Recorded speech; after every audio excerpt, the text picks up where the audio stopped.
Hello, Patreon and Boosty communities. Today is 3rd of July. Now it's 9 a.m. Moscow time, early morning, and the first news update for today, which is going to be exclusive for our Patreon and Boosty members. Although first 5-10 minutes will be published on YouTube and Rumble channels of mine too. And greetings to our bigger communities on YouTube and Rumble, of course. And hopefully, whoever will watch that short clip from this update on YouTube and Rumble will think about joining our community on Patreon and Boosty, and will join. That will be great support of my work and this independent media project of mine, of course. That's been said, dear friends. Let's go through some news, and I'm going to start with positive, interesting news, which is that, news emerged yesterday. Many Russian media outlets write about it. Even in the West, this topic was discussed, somewhat discussed in the media. And story is that a Russian corvette drove off German Coast Guard from an oil tanker. And this was, among other media outlets, also reported by Finnish newspaper Iltalehti. Maybe I'm butchering name of this newspaper. Sorry for that. But anyways, the story is interesting one. An incident involving a Russian military ship and a German Coast Guard vessel occurred in the Baltic Sea, according to publication.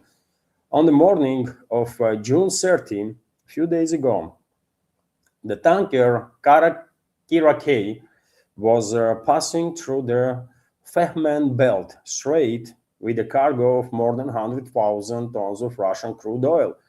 German Coast Guard ship Berit or something like that, that's the name of the vessel, Berit, also approached the scene. Soon the Russian corvette Сообразительный approached the participants of their action.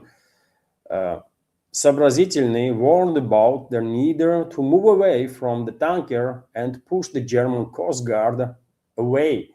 After the incident, the tanker Kirakay continued the journey towards the Danish Straits, and there was no reports that this tanker was approached by any other warship or military vessel of the NATO member states. Interesting situation, interesting story there. And looks like after so many Russian vessels, commercial vessels, being harassed by NATO member states, in some cases hijacked even, and that also includes, of course, vessels that may not be under the Russian flag, but are linked to Russia one way or another. Well, after so many incidents of that kind, I guess Russian militaries made decision that it is necessary to have a strong presence in their waters where Russian commercial vessels being harassed, and if necessary, push their hostile warships away from civilian vessels. And it is good that warning from Russian corvette was clearly heard by German militaries, and they did understand that better they move away until something happened.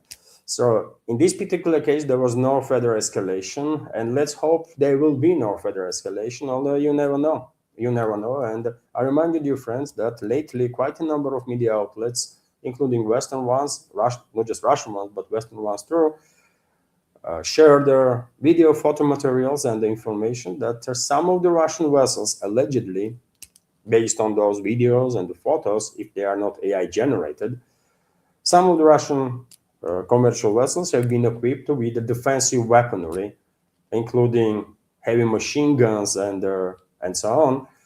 And that implies that these vessels being escorted by either militaries or members of their PMCs. And of course, presence of armed guards on on Russian commercial vessels will make it a bit more easier for NATO member states to conduct any hijacking of these vessels, right, or to harass these vessels. Interesting story, I think, but we have some more news, more good news. Dear friends, I shared yesterday information that settlement of Piskunovka was liberated in DPR, and today is a Friday, isn't it? So we can somewhat summarize progress of the Russian armed forces on the battlefield. And this week alone, Russian militaries liberated around a dozen of settlements and advanced practically on entire contact line.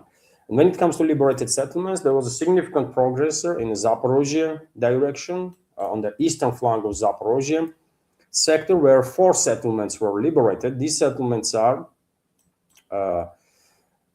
Novoselovka, that you see on your screen right now, also Kopani, also Rovne settlement, and Lisnoe settlement. So 4 villages were liberated in Zaporozhye sector. 2 settlements, 3 even, were liberated in the Dnipropetrovsk region. These settlements are Novoskelovate, also Pisanci, and Bogodarovka. So that's 7 settlements already, right? This week alone.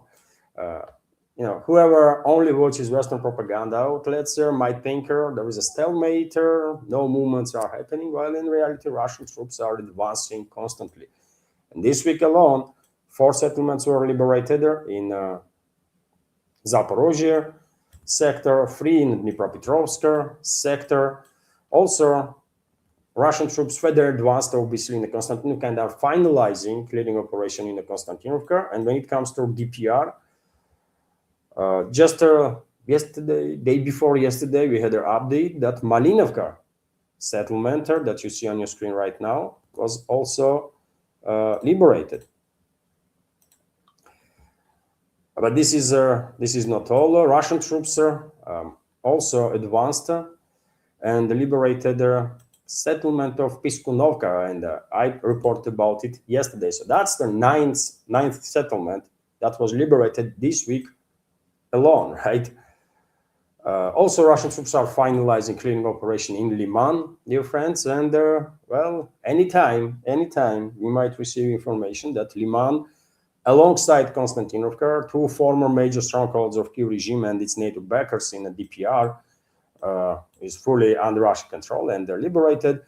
When it comes to Kupiansk direction, even though media no longer pays much of attention to this sector, but to the sector of the Kharkov region, but lately Russian troops are actually moving forward significantly in and around Kupiansk city, and you can see all these icons. By the way, all these icons indicates advance of the Russian militaries, and Kupiansk itself mostly under Russian control, and one might argue this southern western part of Kupiansk, which is still in a gray zone, disputed, sort of is in at least we can call it operational encirclement. Initiative is in Russian hands, 100%.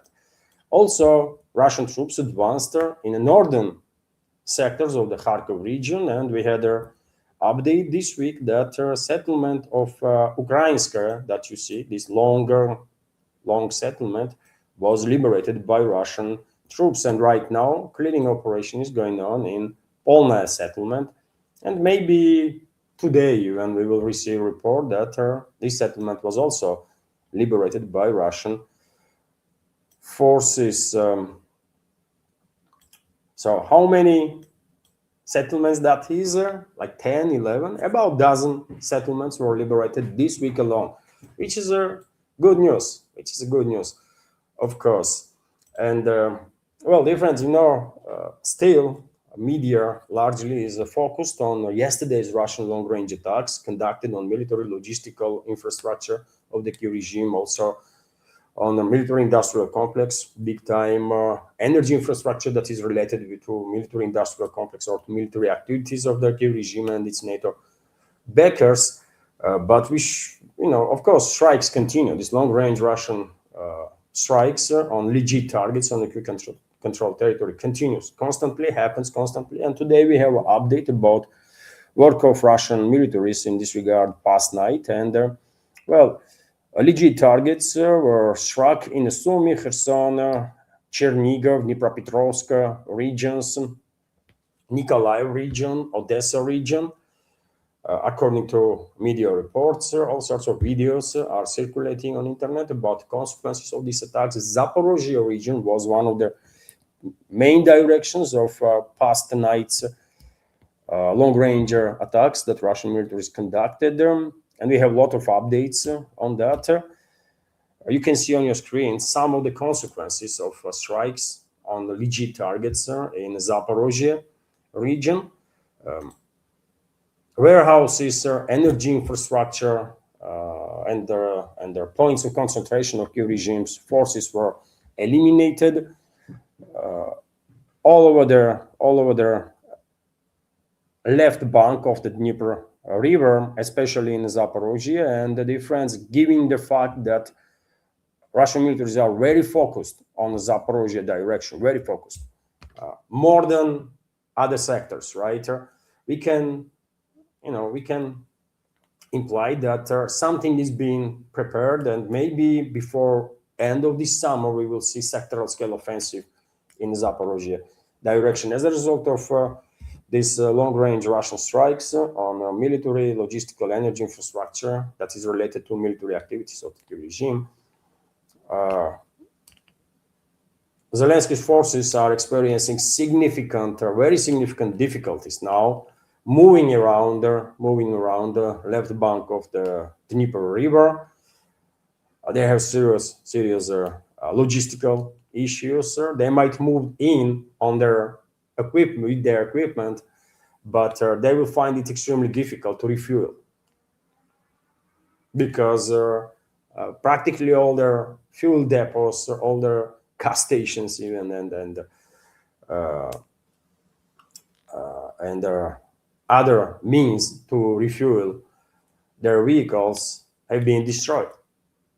So the regime might send its trucks with the drones, its troops on their tanks or infantry fighting vehicles cross the Dnieper River on the left bank, but those vehicles will struggle to move around there because at some point, because they're going to run out of fuel, and it's going to be extremely difficult to fill up the tanks.